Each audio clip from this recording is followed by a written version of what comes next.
Iya, kita akan buka di dalam Amos 3. Dia katakan ini dan Anda pasti sudah tahu, kita baca bersama-sama dari ayat 1. Dengarlah firman ini yang diucapkan Tuhan tentang kamu, hai orang Israel, tentang segenap kaum yang telah kutuntun keluar dari tanah Mesir. Bunyinya, hanya kamu yang kukenal dari segala kaum di muka bumi. Sebab itu aku akan menghukum kamu karena segala kesalahanmu. Berjalankah dua orang bersama-sama jika mereka belum berjanji? Mengaumkah seekor singa di hutan apabila tidak mendapatkan mangsa? Bersuarakah singa muda dari sarangnya jika belum menangkap apa-apa? Jatuhkah seekor burung ke dalam perangkap di tanah apabila tidak ada jerat terhadapnya? Membingkaskah perangkap dari tanah jika tidak ditangkapnya sesuatu? Adakah sangkakala ditiup di suatu kota dan orang-orang tidak gemetar? Adakah terjadi malapetaka di suatu kota dan Tuhan tidak melakukannya? Sungguh Tuhan Allah tidak berbuat sesuatu tanpa menyatakan keputusannya kepada hamba-hambanya para nabi, sehingga telah mengaum. Siapakah yang tidak takut? Tuhan Allah telah berfirman, siapakah yang tidak bernubuat? Dan ayat ini mengajar kita untuk berusaha untuk menjadi orang-orang yang bisa berbicara pada kota. Karena itu di sini dikatakan,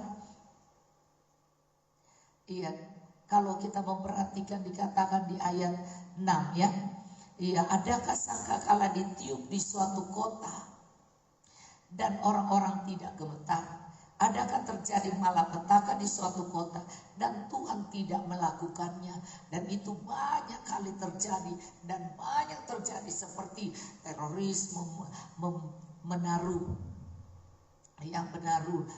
bom di gereja atau di hotel atau di mana. Jadi itu merupakan sesuatu yang dikatakan malapetaka di suatu kota. Jadi Tuhan mau supaya kita adalah orang-orang yang bisa meniup sangkakala, karena bukan Tuhan yang melakukan malapetaka, tapi Tuhan seakan-akan tidak berbuat sesuatu. Dan seakan-akan kenapa Tuhan tidak melakukan sesuatu? Karena sebenarnya Tuhan mencari hamba-hamba Tuhan yang berbicara, yang bahkan berbicara di kota, bahkan berbicara kepada Tuhan untuk apa yang akan terjadi. Karena semuanya sudah ditaruh di hati Tuhan. Setiap kejadian dan orang suka bilang gini, iya, tadi aku tuh rasa deg-degan, aku rasa ada sesuatu mau terjadi, tapi aku gak berdoa dan akhirnya terjadi. Terus dibilang, tuh kenapa? Karena apa? Kita mestinya peka dan berdoa kepada Allah. Mungkin kita tidak bisa menjadi orang yang memberitakan di media atau di televisi atau di lapangan-lapangan, tetapi kita bisa menjadi orang-orang yang bisa berdoa menyampaikannya kepada Tuhan. Karena tidak ada satu yang Tuhan tidak tahu. Bukan Tuhan melakukannya, tidak ada yang Tuhan tidak tahu. Karena kalau kita melihat Ayub bisa mengalaminya, tapi Tuhan sudah tahu. Jadi semuanya Tuhan sudah tahu. Tetapi ada kalanya seperti yang kita lihat terjadi pada Daud. Waktu Daud malas, waktu Daud gak mau berperang. Sedangkan masa itu masa berperang. Kalau masa ini masa kesusahan, terus kita tidak rajin, kita tidak cakap, kita tidak mau jadi bijak, dan kita tidak mau menjadi orang berhikmat. Kita mau jadi malas-malas saja. Ya tunggu-tunggu nanti berkat Tuhan datang, tunggu-tunggu. Dan kemudian kita menjadi orang yang berkeluh kesah, dan kemudian ngomong-ngomongin kok orang ini begini, orang ini hidupnya nggak ada sesuatu yang benar. Maka saudara, kitalah harus bertanggung jawab. Sebab itu dikatakan, adakah sangkakala ditiup di suatu kota dan orang tidak gemetar? Adakah terjadi malapetaka di suatu kota dan Tuhan tidak melakukannya? Maksudnya Tuhan tidak mengizinkannya. Maka saudara, kalau Anda baca lagi di atas dikatakan ayat 7, sungguh Tuhan Allah tidak berbuat sesuatu tanpa menyatakan keputusannya kepada hamba-hambanya tahu bahwa Nabi ini berbicara sahabat Allah. Jadi orang-orang yang menjadi sahabat Allah, mungkin kita pikir nanti orang yang spesial. Tidak, tapi di dalam Alkitab, di dalam Yohanes 15 dikatakan bahwa sahabat Allah adalah orang-orang yang melakukan, dikatakan, saya baca dari ayat 9 ya, Yohanes 15 ayat 9. Seperti Bapa telah mengasihi aku, demikianlah juga aku telah mengasihi kamu. Tinggallah di dalam kasihku. Itu artinya kita harus stabil di dalam kasih. Kita tidak hari ini baik, besok tidak baik. Kita bukan hari ini senang, besok pemarah. Hari ini kita suka menabur, besok kita pelit. Tidak, saudara. Stabil dalam hidup yang memberi, dan dalam hidup yang memperhatikan, dalam hidup yang ikut, yang merasakan. Nah, di sini dikatakan kasih itu lemah lembut, kasih itu murah hati, kasih itu tidak cemburu, kasih itu tidak membeda-bedakan. Itu ada di dalam Korintus 1 Korintus 4. Coba 1 Korintus 4, bukan 14. Iya, makanya saya bilang 1 Korintus 13. Makanya kalau nabi-nabinya sudah mulai ngantuk ya. Saya tahu 13, maka saya bikin ini 13-14 ya. Makanya kesalahan tidak memfokus kepada diri sendiri. Karena pikir ada yang biasanya bagian ayat yang tepat. Kasih tidak berkesudahan. Nubuatan akan berakhir, roh akan berhenti, pengetahuan akan lenyap terus. Sebab pengetahuan tidak akan, dan membuat kita akan tidak sempurna. Ayat 4 maksudnya, ayat 4. Kasih itu apa, saudara? Sabar. Kasih itu murah hati.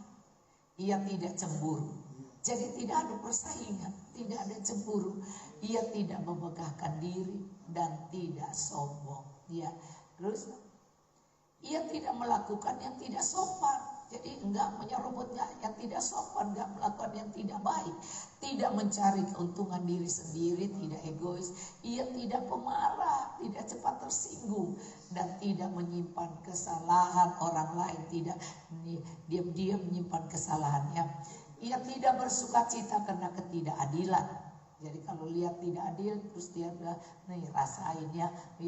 Nah, saudara, tetapi ia bersukacita karena kebenaran.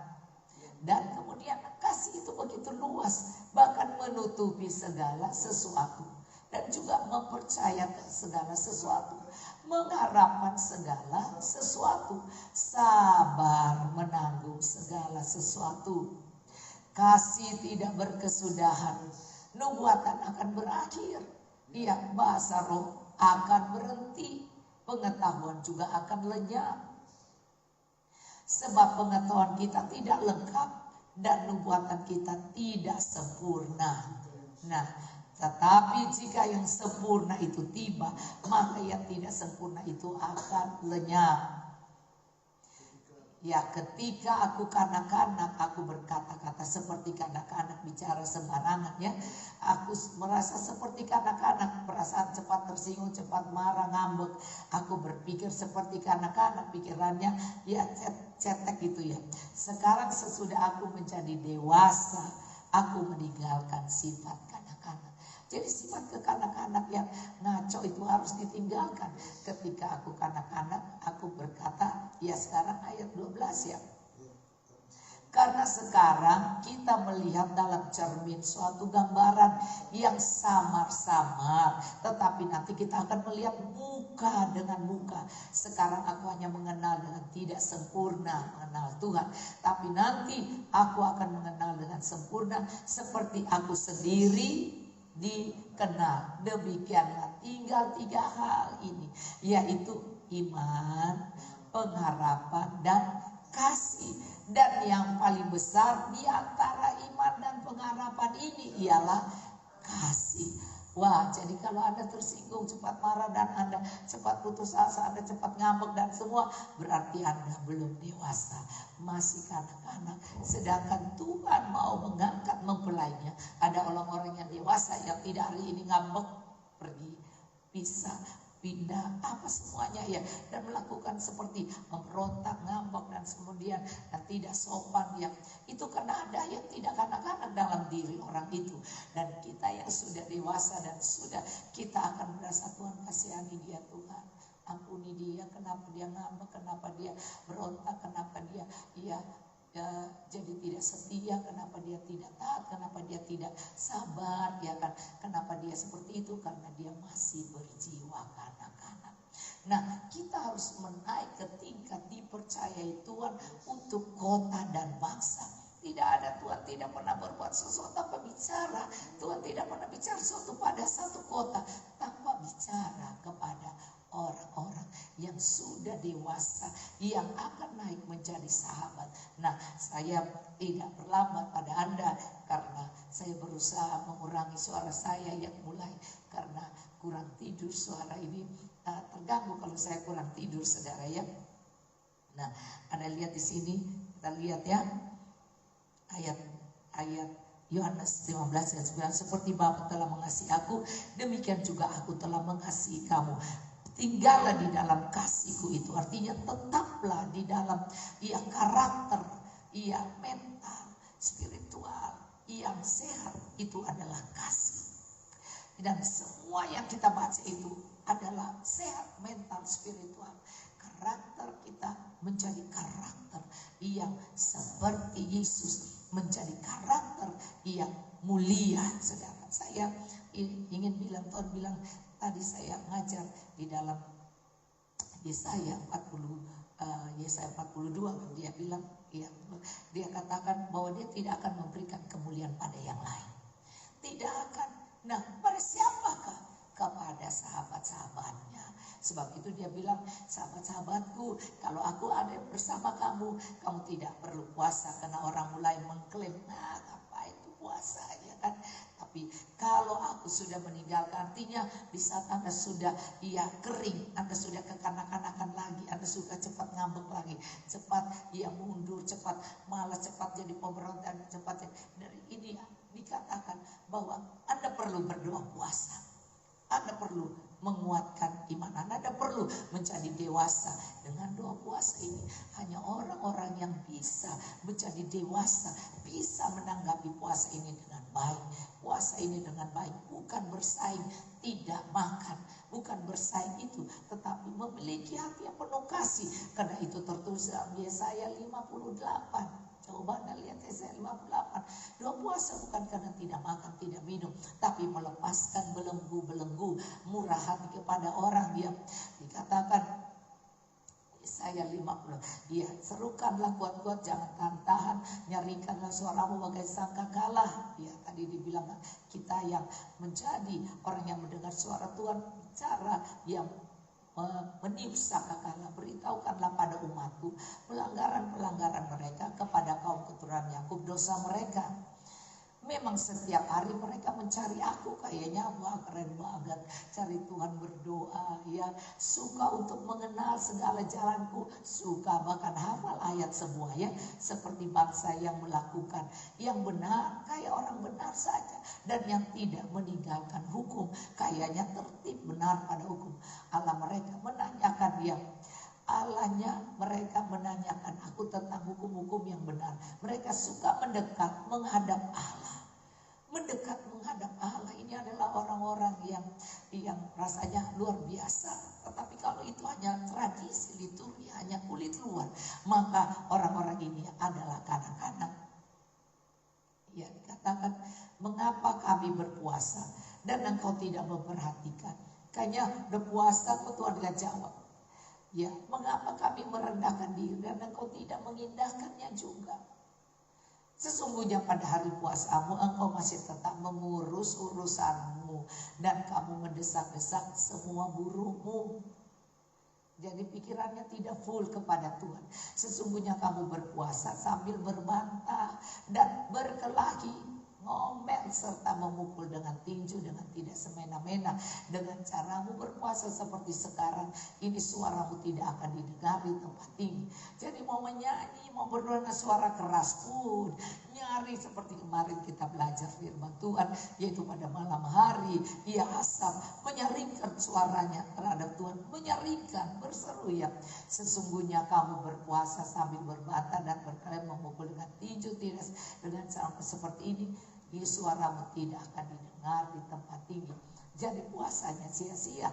Sesungguhnya inikah yang berpuasa yang ku kehendaki, mengadakan hari merendahkan diri. Jika engkau menundukkan kepala seperti gelagap, membentangkan kain karung dan abu sebagai lapik tidur, sesungguhnya itukah yang kau sebutkan berpuasa?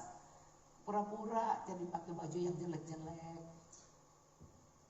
Iya, terus tidur-tidur aja aku puasa. Ya aku puasa lemas, ya kan. Aku puasa aku lemas, ya kan. Nggak enak nih, jadi ya harus malas-malasan ya. Terus kemudian dia kelihatannya, wah aku enggak dandan, enggak ini. Sungguh itu kayak kau sebut berpuasa, mengadakan hari yang berkenan kepada Tuhan. Ini tanda tanya. Bukan, artinya no. Jadi bukan karena tidak makan, karena kelihatan lesu. Terus bilang, aku puasa. Ya. Dan kemudian bilang orang aku puasa. Padahal ternyata bukan itu Tuhan maksud. Karena puasa yang ku kehendaki ialah supaya engkau membuka belenggu-belenggu kelaliman dan melepaskan tali-tali kuk. Tadi kalau kita baca dikatakan menolong orang-orang yang di penjara, ya. Melepaskan orang yang di penjara, supaya engkau memerdekakan orang yang teraniaya dan mematahkan setiap kuk, supaya engkau memecahkan rotimu bagi orang yang lapar dan membawa ke rumahmu orang miskin yang tak punya rumah. Dan apabila engkau melihat orang telanjang, supaya engkau memberi dia pakaian dan tidak menyembunyikan diri terhadap saudaramu sendiri. Terus pada waktu itulah terangmu akan mereka seperti fajar, lukamu akan pulih dengan segera, kebenaran menjadi barisan depanmu, kemuliaan Tuhan menjadi barisan belakangmu. Pada waktu itulah engkau akan memanggil, baru doa kita Tuhan akan menjawab. Engkau akan berteriak minta tolong dan ia akan berkata, ini aku. Oh, senang banget ya. Apabila engkau tidak lagi mengenakan kuk kepada sesamamu dan tidak lagi menunjuk orang dengan jari dan memfitnah. 10. Apabila engkau menyerahkan kepada orang lapar apa yang kau inginkan sendiri dan memuaskan hati orang yang tertindas, maka terangmu akan terbit dalam gelap dan kegelapanmu akan seperti rembang tengah hari. Tuhan akan menuntun engkau senantiasa dan akan memuaskan hatimu di tanah yang kering dan akan membarui kekuatanmu. Engkau akan seperti taman diairi dengan baik dan seperti mata air yang tidak pernah mengecewakan. Engkau akan membangun reruntuhan yang sudah berabad-abad dan akan memperbaiki dasar yang diletakkan oleh banyak keturunan. Engkau akan disebut yang memperbaiki tembok yang tembus, tembok yang roboh itu ya, yang membetulkan jalan supaya tempat itu dapat dihuni. Apabila engkau tidak menginjak-injak hukum Sabat, yaitu doa, dan tidak melakukan urusanmu pada hari kudusku, apabila engkau menyebutkan hari Sabat hari kenikmatan dan hari kudus Tuhan hari yang mulia, apabila engkau menghormatinya dengan tidak menjalankan segala acaramu dan dengan tidak mengurus urusanmu, atau berkata omong kosong gosipku, maka engkau akan bersenang-senang dengan karena Tuhan, dan aku akan membuat engkau melintasi puncak bukit-bukit di bumi dengan kendaraan kemenangan. Aku akan memberi makan engkau dari milik pusaka Yakub bapa leluhurmu, sebab mulut Tuhanlah yang mengatakan. Saya sangat suka dengan ayat ini, saudara, karena saya percaya bahwa sahabat-sahabat Allah adalah orang-orang yang berpuasa seperti ini bukan karena mereka adalah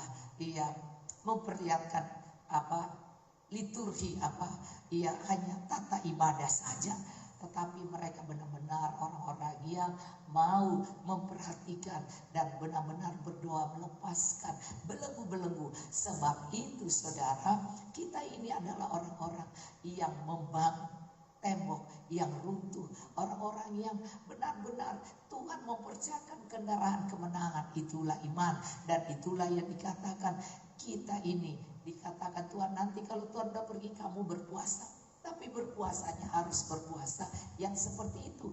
Bahkan berpuasa bukan yang dikatakan Matius 17 atau tidak salah, dibilang puasamu hanya terus kemudian jangan harus meminyaki rambutmu, jadi jangan kelihatan lesu, ya kelihatannya aduh capek deh, ya kan. Nah saudara, itulah yang dikatakan mari kita melakukannya dengan berfokus ke Tuhan dan melakukan menolong orang-orang yang tidak mampu. Dan inilah yang dikatakan bahwa kamu mengasihi Tuhan, maka Anda lihat di sini kasih, jika kamu menuruti perintahku, kamu akan tinggal di dalam kasihku. Itu yang Yohanes 15 ya 10, tinggal dalam kasih. Artinya sudah menjadi darah daging, sudah menjadi karaktermu adalah mengasihi. Dan dikatakan di sini, aku menuruti perintah, aku tinggal dalam kasihku seperti aku menuruti perintah Bapakku dan tinggal di dalam kasihnya. Aku menuruti perintah Bapakku. Bagaimana aku bisa menuruti perintah Bapakku kalau aku tidak dekat dengan Bapakku?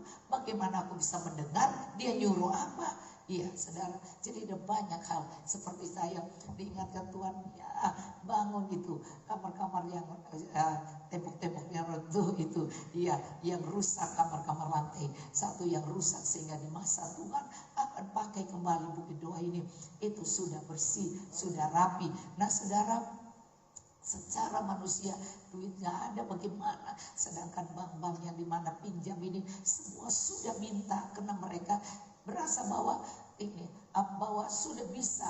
Sedangkan pemerintah bilang isolasi lagi. Pemerintah setiap kali orang sudah mulai mau mulai telepon, dibilang isolasi lagi, jangan lagi keluar dari Jakarta, isolasi. Dan kapan dipakainya lagi ini? Iya kan? Setiap kali bilang seperti itu. Dan kemudian bank sudah mulai. Nah saudara, tetapi kita tetap setia. Apa yang Tuhan perintahkan, lakukan semua dengan kasih, lakukan semua. Dan kita harus tetap setia, karena saya selalu berpatokan pada Mazmur 33. Dikatakan kalau Tuhan berfirman jadi.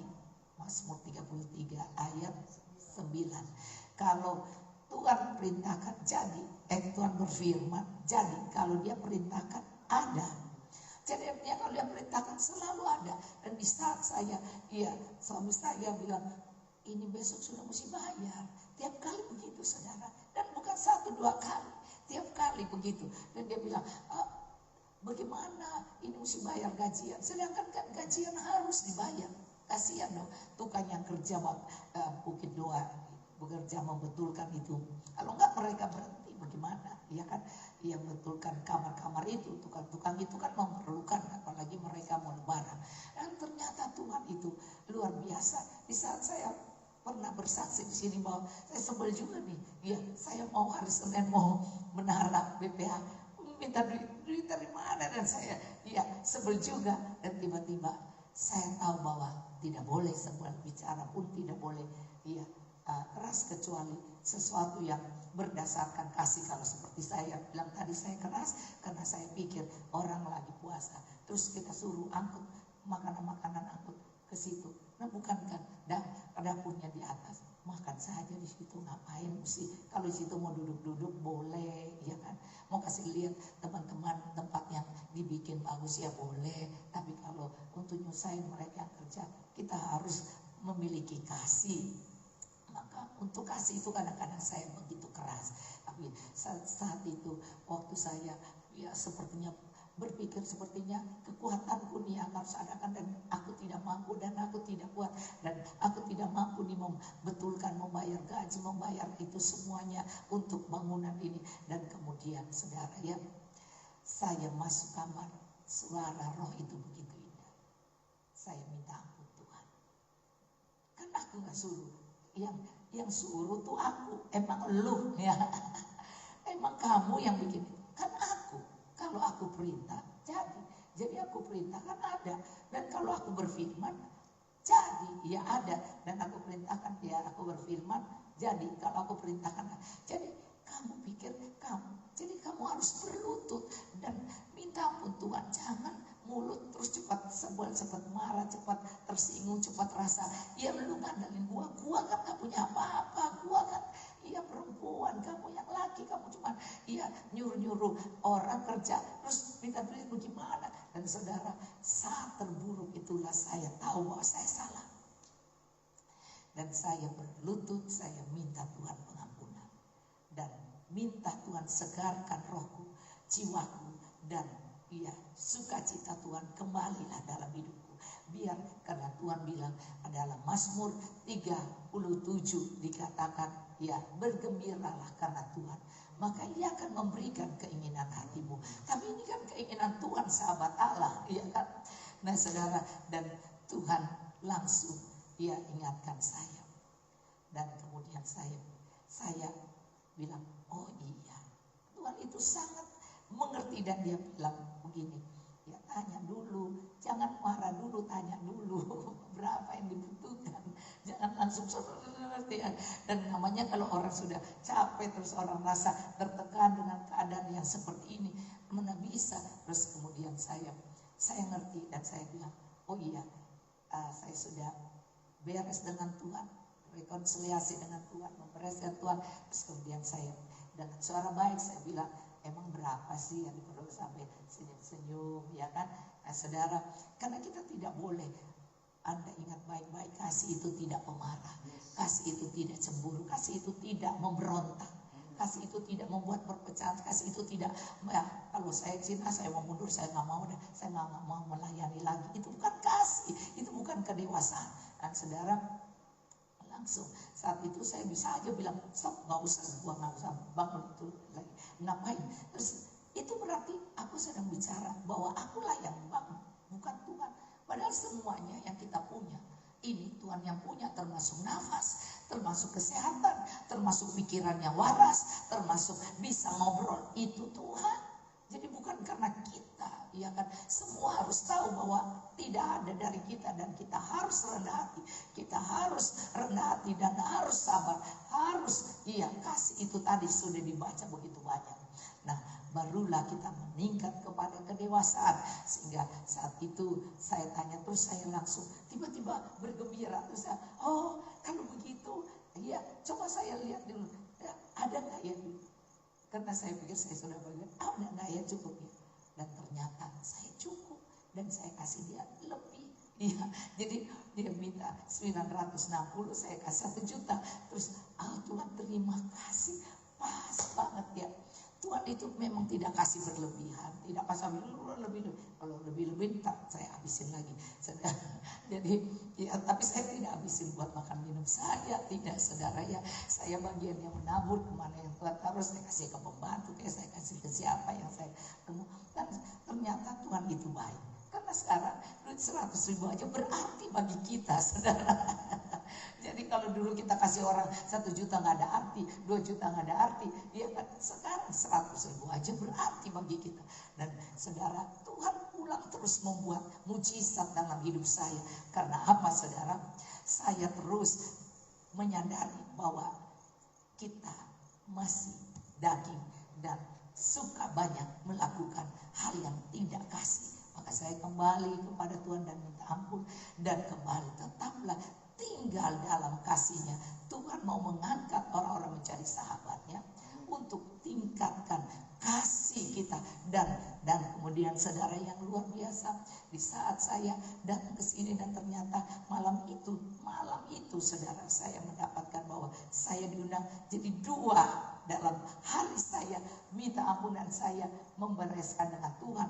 Langsung hari Selasa itu, tengah malam itu, 2 orang minta saya pelayanan yang kemarin Rabu dan ini.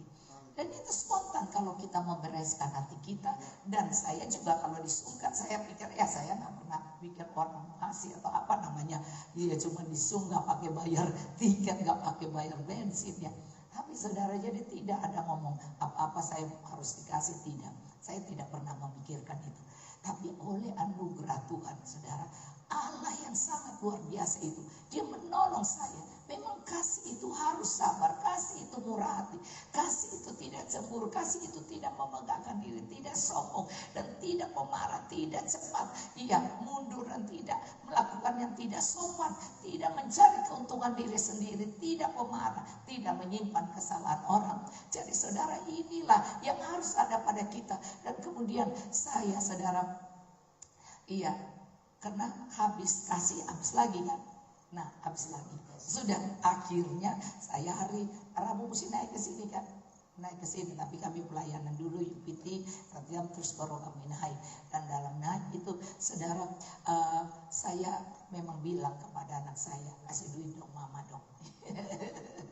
Kasih duit dong mama dong, karena mesti bayar ya, bensin dan ya tentu harus tambah-tambah untuk beli-beli. Ya ternyata Tuhan kasih dia berbelas kasihan mamanya. Iya mah, ya dititipin ke anaknya, dan saya bisa bayar bensin, saya bisa kasih apa yang mau beli makanan atau apa. Dan saudara, kemurahan Tuhan yang luar biasa. Tetapi saat saya sudah selesai malam terus tadi, ya kan, hari sudah pelayanan, ya Rabu terus tadi saya mau jalan, ya mau beli sayur lagi, ya kan, kita keluarkan pergi beli sayur untuk bikin makanan malam ini pecel. Dan ternyata suami saya nanya lagi, iya harus bayar gaji lagi. Hah? Baru aja kemarin kok sekarang ini lagi. Nah saya langsung sadar, jangan terulang lagi, ya kan? Jangan terulang lagi. Terus saya bilang, tunggu akun mujizat. Tunggu BCA mujizat. Tunggu dia. Kita tidak meminta apapun, tapi tunggu burung gagak. Iya, burung gagak atau janda Sarfat yang menolong Elia itu. Tunggu burung gagak itu, dan apa yang jadi, saudara? Tengah dia ngomong itu, masuk WA. Iya, dan dari Glow dia tanya, minta, alhamdulillah Tuhan Yesus luar biasa. Terus saya masukin ke yang satu, dia bilang, ada duit nggak? Ada duit nggak? Saudara, terus saya bilang gini, yaudah saya langsung saat itu dibilang, saya Bu, kalau bisa jangan di akun ini yang dipegang suami saya ini. Terus dia bisanya tidak dikirim ke situ kan, tapi Tuhan itu baik, memang Tuhan mau di akun yang saya selalu suruh dia. Terus saya bilang, maka dia bilang, oh ya Bu, iya memang belum katanya kirim. Ya, dan pas saya sampai di sini dan dia bilang, Bu, alhamdulillah dia bisa bayar ini. Dia bisa bayar ini, karena besok kan kita sudah tinggal 2 hari kan, besok dia bisa. Dan itu anugerah Tuhan dalam hidup saya, melihat tuntunan Tuhan, karena aku tidak hidup untuk mencari keuntungan sendiri. Karena hal membangun bukit doa, hal tentang menginap orang-orang yang berdoa di sini, orang-orang menyembah Tuhan, orang-orang yang mencari Tuhan, sisanya membayar gajian dan pinjaman dari membangun ini. Kan ada pinjaman di bank dan harus membayar puluhan, bukan 10 juta aja, puluhan juta. Ya itu bisa sama dengan ruang itu bisa 100-an juta. Tapi Tuhan tidak pernah, dan kata Ruth yang mendengar, dia bilang, gua aja dengar sakit kepala katanya.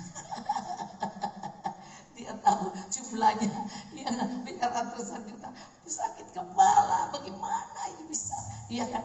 Dan saudara, itulah hal mengandalkan Tuhan.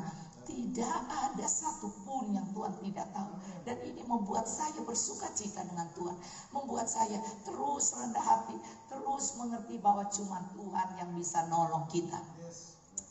Teman yang kaya nggak peduli, karena mereka mana pikir, ya kan? Dan mereka mana ini, padahal kalau kita melihat banyak hotel-hotel sudah mau dijual. Iya, banyak hotel, termasuk teman kita ini, kakaknya punya hotel. Terus dia menghadapi kesulitan dan mereka mau jual juga rumah dan hotel semua dan itu normal. Jadi jangan rasa itu heboh, nggak normal. Jangan melihat masalah menjadi sesuatu yang heboh. Tapi ambil masalah itu merupakan tantangan bagi kita untuk menjadi sahabat Allah. Karena Tuhan bilang nanti kalau aku pergi baru kamu berpuasa. Baru berpuasa. Tujuan berpuasa bukan untuk kebutuhanmu. Tapi tujuan berpuasa untuk mendekatkan diri kepada Tuhan. Untuk selalu memiliki hubungan mendengar dari Tuhan. Dan ini adalah hal yang luar biasa dan sangat indah. Saudara, saya sungguh berterima kasih kepada Tuhan karena Dia menolong saya seperti yang Dia perlihatkan pada saya. Dan seperti yang Dia ucapkan dalam kata-katanya di dalam hati saya, hari lepas hari Tuhan menanggung bagi saya. Jadi jangan tunggu bilang Tuhan kasih yang 1 tahun punya, Tuhan kasih 1 tahun nih turun ke kita. Tidak, hari lepas hari. Jadi jangan menjadi sombong dengan perut yang banyak, tapi hari lepas hari jadilah hamba Tuhan yang baik, hamba Tuhan yang selalu mengandalkan Tuhan. Karena itu kecintaan Tuhan. Kami ini biji mata Tuhan. Tidak mungkin Tuhan biarkan. Jadi semua orang yang menjadi biji mata Tuhan adalah orang yang sedia dan mau menjadi sahabat Tuhan. Tentu kalau kita punya sahabat, tidak mungkin kita biarkan kalau dia tidak punya apa-apa. Tidak mungkin, pasti. Apalagi kita sahabatnya dengan Tuhan yang punya burung-burung gagak itu, ya kan? Burung-burung gagak itu bisa kasih makan kita. Nyatanya setiap kali saya lihat ada burung gagak yang bawa, iya kan? Yang bawa garam asam. Tadi makan garam asam dari burung gagak, ya mendapatkan nasi pecel, ya kan? Nanti katanya sabu-sabu burung gagak sudah bawa lagi, ya. Burung gagak kerut bawa. Ya, jadi begitu luar biasa. Jadi tidak mendatangkan kesombongan, tapi mendatangkan kerendahan hati dan berharap pada Tuhan. Maka ayat ini dikatakan, ya, semua ini kukatakan kepadamu supaya sukacitaku ada di dalam kamu. Jadi kalau kamu mengasihi, itu berarti tantangan dalam dagingmu. Iya, kasih itu susah loh, sabar atau tidak pemarah, ya kan? Tidak cemburu, tidak iri hati, tidak egois. Dan sekarang dia masukkan di dalam ayat yang ini dikatakan supaya sukacita.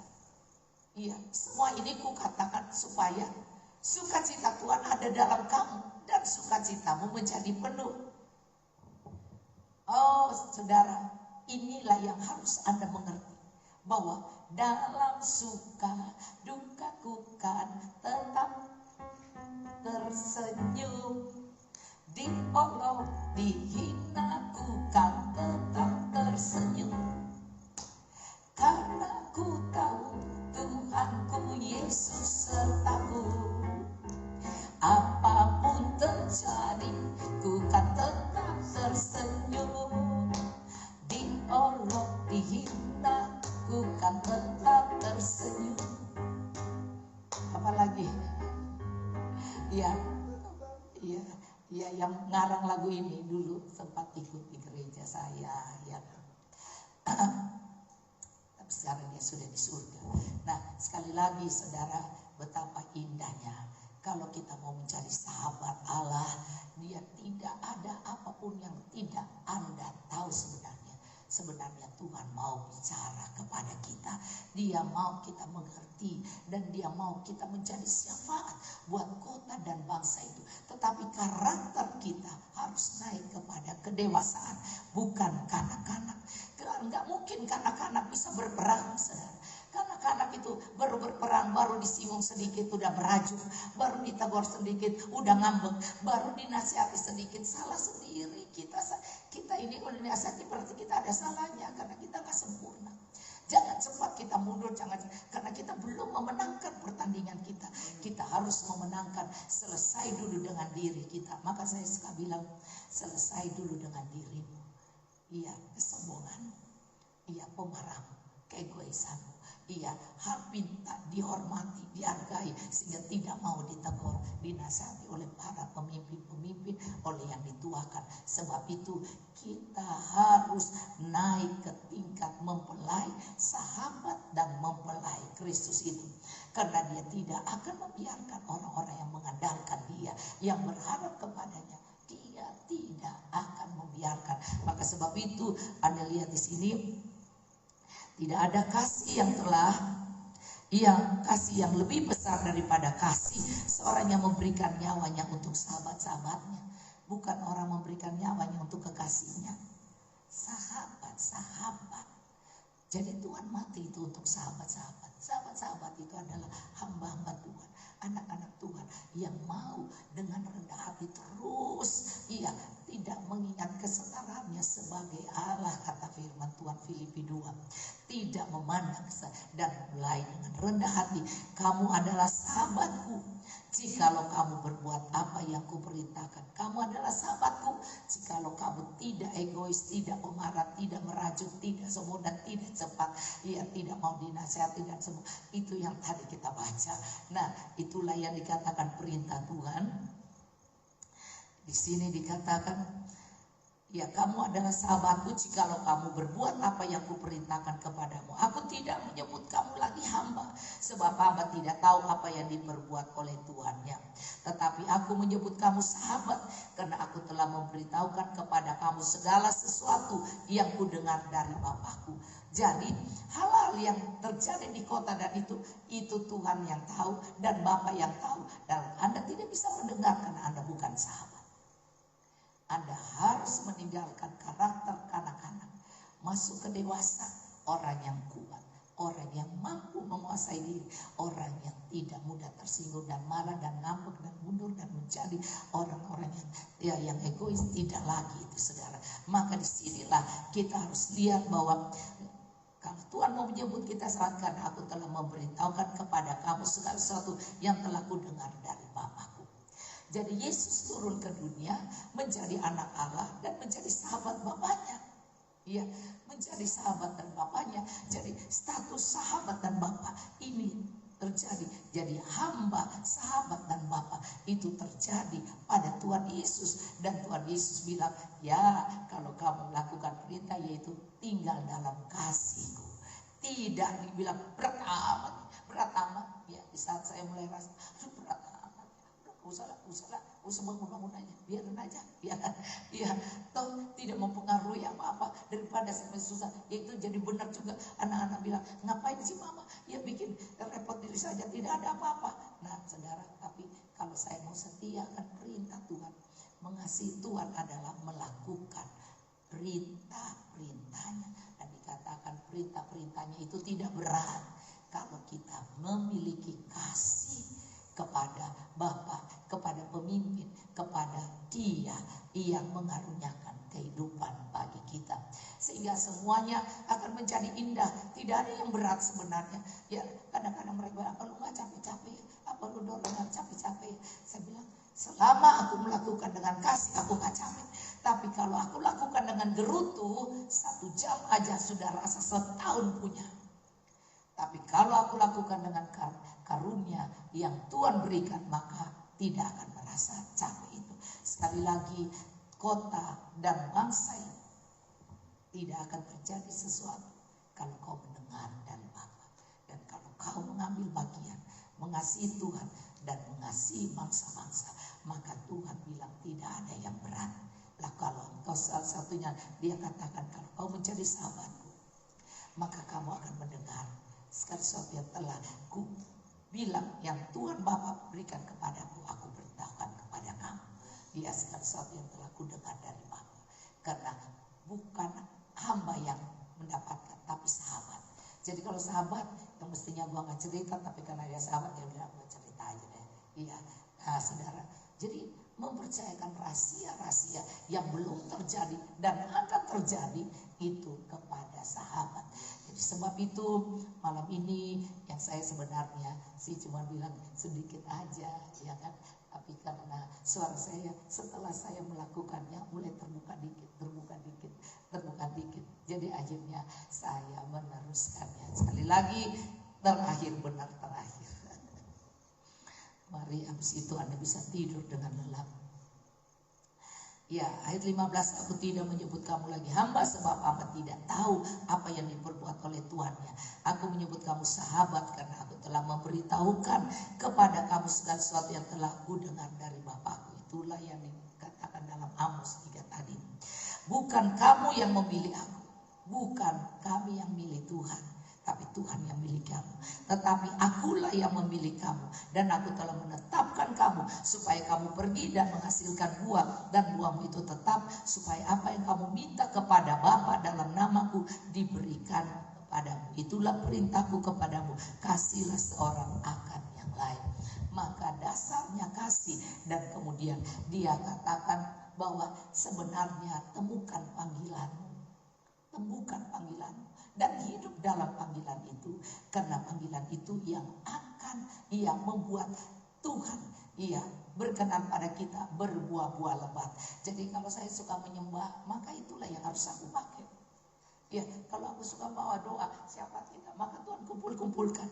Ini nabi-nabi Tuhan, pendoa-pendoa ini Tuhan kirim sehingga menopang, dan semua ini Tuhan bilang bukan kamu, akulah yang pilih kamu. Jadi jangan geer, bukan kamu, aku yang pilih kamu, supaya kamu berbuah lebat itu apa? Karena tadi kita sudah baca, kita minta apa saja yang kamu minta kepada Tuhan. Kalau firman Tuhan tinggal di dalam, kasih Tuhan ada di dalam, Yesus adalah firman hidup di dalam, maka minta apa saja supaya Bapa dipermuliakan kalau kamu berbuah lebat. Ternyata berbuah lebat itu adalah orang yang melintasi lembah kegelapan, tetapi berharap kepada Tuhan, dan kemudian punya kesaksian banyak. Itulah buah-buah dari kehidupan dengan Tuhan. Buah-buah itu punya kesaksian. Wah, hari lepas hari Tuhan menolong saya, hari lepas hari siapa yang mencari-cari? Tidak, saudara. Di Zoom sekarang tidak ada orang menuntut pelayanan di Zoom harus dibayar. Tidak ada, saudara ya. Kalau toh diberkati, inilah kemurahan Tuhan, inilah yang Tuhan lakukan. Walaupun tentu tidak banyak-banyak, kecuali Tuhan melakukan. Jadi saya pikir hari lepas hari. Sebab itu kesaksian yang kecil pun saya bersaksi pada Anda. Dan bahkan orang bilang, alah begitu aja, itu cuma kita tendang-tendang, itu uang 5 juta cuma kita tendang-tendang di kaki. Nah saudara, kok dia pakai bersaksi cuma 500.000 aja bersaksi cuma apa? Karena itulah kehidupan orang berbeda, dan di proses banyak kesaksiannya tentang Tuhan, di proses sedikit kurang kesaksiannya tentang Tuhan. Justru itulah Tuhan jadi juru selamat, karena kesaksian mereka bahwa Tuhan menyelamatin. Pas mau bayar hutang, pas datang. Pas mau bayar gajian, pas datang. Pas mau beli lantai untuk kamar itu, pas datang. Jadi setiap kali pas. Tapi itu semua karena Tuhan. Sekali lagi kita akan sambung.